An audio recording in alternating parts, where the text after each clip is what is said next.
Hi hello నమస్తే. నేను కృష్ణాంజనేయులు. రాజకీయాల్లో ఎప్పుడు ఏ అంశం చర్చనీయాంశంగా మారుతుందో చెప్పలేం.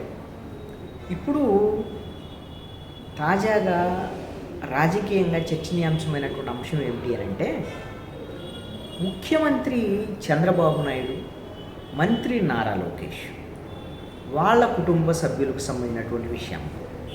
అంటే చంద్రబాబు నాయుడు సతీమణి భువనేశ్వరిని అసెంబ్లీలో అవమానపరిచినటువంటి అంశానికి సంబంధించినటువంటి వ్యవహారం తెలుగుదేశము, వైఎస్ఆర్ కాంగ్రెస్ పార్టీ నాయకుల మధ్య ఇప్పుడు వాదోపవాదాలకు కేంద్రమైంది.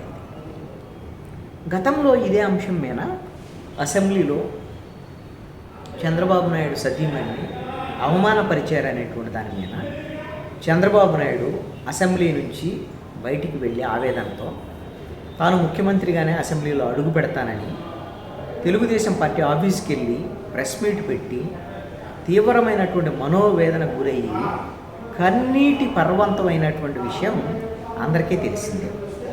ఈ అంశం మళ్ళీ ఎందుకు ఇప్పుడు చర్చనీయాంశం అయింది అని అంటే, శాసన మండలిలో మంత్రి నారా లోకేష్, వైఎస్ఆర్ కాంగ్రెస్ పార్టీ నేతలు బొత్స సత్యనారాయణ, మిగతా ఎమ్మెల్సీలను ఉద్దేశించి తన తల్లి భువనేశ్వరిని తీవ్రమైనటువంటి అవమానాలకు గురి చేశారు. మీరు ఆ రోజున ప్రభుత్వంలో ఉన్నప్పుడు మేము అవమానాలన్నింటినీ కూడా తట్టుకొని నిలబడ్డాము. ఆ రోజున మేము ఎక్కడా కూడా జగన్మోహన్ రెడ్డి కుటుంబాన్ని కానీ జగన్మోహన్ రెడ్డి కుటుంబీకులు కానీ అవమానపరచలేదు, మీరు అవమానపరిచారు అనేటువంటి విధంగా నారా లోకేష్ మాట్లాడారు.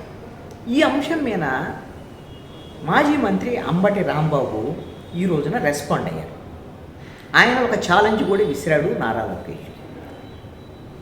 అసెంబ్లీలో ఆ రోజున చంద్రబాబు నాయుడు సతీమణి నారా లోకేష్ తల్లి నారా భువనేశ్వరిని అవమానపరిచినట్టుగా ఎక్కడైనా మీరు ఆధారాలు చూపిస్తే తాను క్షమాపణ చెప్పి రాజకీయాల నుంచి పూర్తిగా తప్పుకుంటాను, రాజకీయ సన్యాసం చేస్తాను అంటూ సవాల్ విసిరాడు. ఆయన ఉద్దేశం ఏంటంటే ఆధారాలు చూపించండి అని అడుగుతున్నాడు. అంటే ఎక్కడ మాట్లాడారు, అసెంబ్లీలో మాట్లాడారు అనేటువంటి దాని మీద ఈ చర్చ అంతా. మరి అసెంబ్లీలో మాట్లాడితే అసెంబ్లీ రికార్డుల్లో ఉండాలి అనేటువంటిది అంబటి రాంబాబు యొక్క టెక్నికల్గా మాట్లాడేటువంటి అంశం అయి ఉండొచ్చు. ఆ రోజున అసెంబ్లీలో జరిగినటువంటి ఆ పరిణామము అవన్నిటిని కూడా నేను ఆ రోజున అసెంబ్లీ గ్యాలరీలో ఉండి అన్నీ గమనించినటువంటి నేను ప్రత్యక్షంగా ఉండి గమనించినటువంటి వాడిని. ఆ రోజు మాట్లాడినటువంటి మాటలు ఏమిటి అనేటువంటి దాని మీద ఆ రోజున అసెంబ్లీలో లేనటువంటి నారా భువనేశ్వరిని ఉద్దేశించి అసెంబ్లీలో లేనటువంటి వాళ్ళ ప్రస్తావన ఎవరూ చేయకూడదు. అసెంబ్లీలో సభ్యులు ఉన్నటువంటి సభ్యులు లేకపోతే వాళ్ళకి సంబంధించినటువంటి అంశాలు కూడా మాట్లాడకూడదు. ఆ సభ్యురాలు కాదు, తెలుగుదేశం పార్టీకి సంబంధించి అదేవిధంగా చంద్రబాబు నాయుడు సతీమణి గురించి అట్లా అసెంబ్లీలో మాట్లాడటం అనేటువంటిది ఖచ్చితంగా అసెంబ్లీ నియమ నిబంధనలకు విరుద్ధమైనటువంటి అంశం.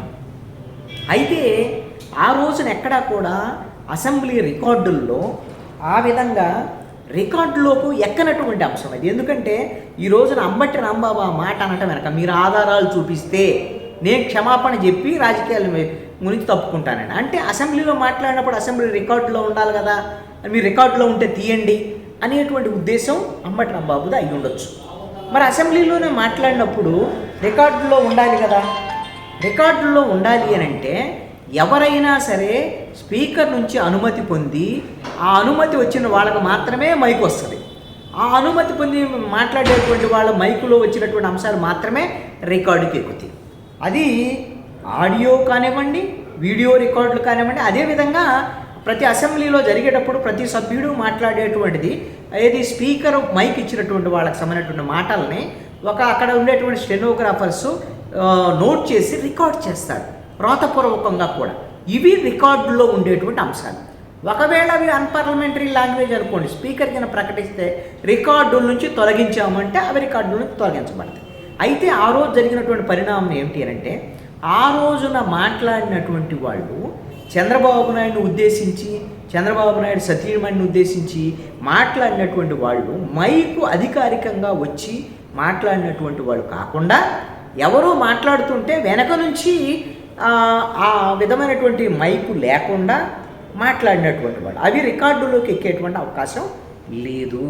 అది బహుశా టెక్నికల్గా ఆ అంశాన్ని దృష్టిలో పెట్టుకొని అంబటి రాంబాబు ఈ విషయం మీరు ఆధారాలు ఉంటే చూపించండి, నేను క్షమాపణ చెప్తానని అని ఉండొచ్చని నేను అనుకుంటున్నాను. ఇది నా పరిశీలనలో ఉన్నటువంటి అంశం. అయితే నారా భువనేశ్వరిని ఉద్దేశించి అసలు నారా లోకేష్ పుట్టుపూర్వోత్తరాలకు సంబంధించినటువంటి అంశాల మీద మాజీ మంత్రి అప్పుడు మంత్రిగా ఉన్నటువంటి వైఎస్ఆర్ కాంగ్రెస్ పార్టీ ప్రభుత్వంలో మంత్రిగా ఉన్నటువంటి కొడాలి నాని కానివ్వండి, గన్నవరం ఎమ్మెల్యే వల్లభనేని వంశీ కానివ్వండి, ఇలాగ వైఎస్ఆర్ కాంగ్రెస్ పార్టీకి సంబంధించినటువంటి వాళ్ళు ఎంతోమంది నేరుగా మీడియాలో ముందుకొచ్చి నారా లోకేష్ పుట్టుకు సంబంధించినటువంటి అంశాల మీద ఎన్నో తీవ్రమైనటువంటి ఆక్షేపణీయమైన ఆరోపణలు చేశారు. ఆ తర్వాత ఎన్నికల సమయంలో అయితే మరి వల్లభనేని వంశీ ఎక్కడో క్షమాపణలు చెప్పినట్టుగా నేను చూశాను. అవి నేను అనలేదు, ఎవరో నా మీద ఆపాదించారని ఏదో చెప్పారు. అసలు కొడాలి నాని ఎన్ని రకాలుగా అసలుకి ఇష్టారాజ్యంగా మాట్లాడేట అందరికీ తెలుసు కదా. మరి వాళ్ళు మాట్లాడినటువంటి ఎన్నో చాలా మీడియాల్లో ఇప్పుడు రికార్డెడ్గా దొరుకుతాయి. అసెంబ్లీ రికార్డుల్లో దొరకపోవచ్చు. మరి అసెంబ్లీలో ఆ రోజున అంబటి రాంబాబు కూడా ఉన్నాడు. అంబటి రాంబాబు మాట్లాడినప్పుడే వివాదం వచ్చింది. అయితే అంబటి రాంబాబు మైకులో మాట్లాడేటువంటి ఆయన సందర్భంలో మరి ఆయన ఇలాంటివి అయితే మాట్లాడినటువంటిది అయితే లేదు ఆ రోజున. మరి ఎవరు మాట్లాడారు, అరే మైక్ లేకుండా ఎవరు మాట్లాడారు ఏంటి అనేటువంటి దాని మీద ఆ రోజున విజువల్స్ ఏంటి, వ్యవహారం ఏంటి, అవన్నీ కూడా ఇప్పుడు పరిశీలించవచ్చు. వీడియోస్ ఉంటాయి. ఇప్పుడు ప్రభుత్వంలో వీళ్ళు ఉన్నారు కాబట్టి పరిశీలించి వాటిని వెల్లడించేటువంటి అవకాశం కూడా ఆంధ్రప్రదేశ్ శాసనసభ వ్యవహారాలు చూసేటువంటి వాళ్ళకి అవకాశం ఉంటుంది. మరి అంబటి రాంబాబు విసిరినటువంటి ఛాలెంజ్ని తీసుకొని మరి ప్రభుత్వంలో ఉండేటువంటి వాళ్ళు నారా లోకేష్, అదేవిధంగా ముఖ్యమంత్రి చంద్రబాబు నాయుడు ఈ ఆధారాలను ఏమైనా బయటపెడతారా, లేదు అని అంటే ఈ అంశం అంతా ప్రత్యేకంగా చర్చనీయాంశం అవ్వటం అనేటువంటిది ఎందుకులే అనేటువంటిది అనుకుంటారా? అంబటి రాంబాబు అయితే ఈ అంశాన్ని చర్చనీయాంశం చేయాలనేటువంటి ఉద్దేశంతోనే మరి ఆయన ఈ సవాలు విసిరినటువంటి పరిస్థితి ఉంది. ఆయన అంబటి రాంబాబు సవాల్ని తెలుగుదేశం పార్టీ స్వీకరిస్తుందా లేదా అనేది చూడాల్సినటువంటి